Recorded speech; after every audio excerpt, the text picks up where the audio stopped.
പ്രിയങ്ക ഗാന്ധി വയനാട്ടിൽ മത്സരിക്കുന്നതിനെതിരെ ബി.ജെ.പിയും സി.പി.ഐയും രംഗത്ത്. വയനാട് കുടുംബസ്വത്താക്കാനുള്ള നീക്കമാണെന്ന് വി മുരളീധരൻ കുറ്റപ്പെടുത്തി. സി.പി.ഐ മത്സരരംഗത്തുണ്ടാകുമെന്ന് ബിനോയ് വിശ്വം അറിയിച്ചു. നെഹ്റു കുടുംബത്തിൽ നിന്ന് മറ്റൊരാൾ കൂടി തെരഞ്ഞെടുപ്പ് ഗോദയിലേക്ക് ഇറങ്ങിയതോടെ പ്രിയങ്ക ഗാന്ധിയെ ലക്ഷ്യം വെച്ച് ബി.ജെ.പി വിമർശനം കടുപ്പിക്കുകയാണ്. രാഹുൽ വയനാട്ടിലെ ജനങ്ങളെ വഞ്ചിച്ചുവെന്ന് കുറ്റപ്പെടുത്തിയ വി മുരളീധരൻ കുടുംബാധിപത്യത്തിനെതിരെയും രംഗത്ത് വന്നു. അമേഠിയും റായ്ബറേലിയും കുടുംബസ്വത്തായിട്ട് കൊണ്ടു നടക്കുകയായിരുന്നു നെഹ്റു കുടുംബം.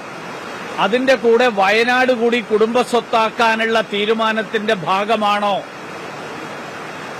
രാഹുൽ ഗാന്ധിക്ക് പകരം പ്രിയങ്ക ഗാന്ധി എന്നുള്ള തീരുമാനമെടുത്തതിലൂടെ കോൺഗ്രസ് പറയാൻ ആഗ്രഹിക്കുന്നത്?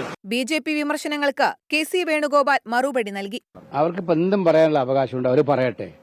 കുടുംബാധിപത്യം കണ്ടുപിടിച്ച പാർട്ടിയാണ് ബി.ജെ.പി എന്നുള്ളത് അവരുടെ ക്യാബിനറ്റ് ഫോർമേഷനിൽ തെളിയിച്ചിരിക്കുകയാണ്. എന്നിട്ട് അവർ കോൺഗ്രസിനെ കുറ്റപ്പെടുത്തുകയാണ്.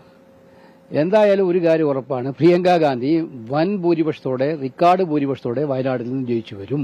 ബി.ജെ.പിയെ ചെറുക്കുകയെന്ന ഇന്ത്യ സഖ്യത്തിന്റെ രാഷ്ട്രീയ ലക്ഷ്യം കോൺഗ്രസ് മനസ്സിലാക്കുന്നില്ലെന്ന് സി.പി.ഐ. ഞങ്ങൾക്ക് LDFന് ഒന്നാം ശത്രു ബി.ജെ.പിയാണ് രാഷ്ട്രീയമായി. ആ ബി.ജെ.പിക്ക് ഗുണകരമായതൊന്നും LDF ചെയ്യില്ല, CPI ചെയ്യില്ല. അതുകൊണ്ട് തന്നെ ഞങ്ങൾ നിർബന്ധമായും അവിടെ മത്സരിക്കും. കോൺഗ്രസിന് ഹിന്ദുക്കളിൽ വിശ്വാസമുണ്ടെങ്കിൽ മറ്റൊരു മണ്ഡലം തെരഞ്ഞെടുക്കുമായിരുന്നുവെന്ന് മുൻ കോൺഗ്രസ് നേതാവ് ആചാര്യ പ്രമോദ് കൃഷ്ണം കുറ്റപ്പെടുത്തി. 24 ഡൽഹി.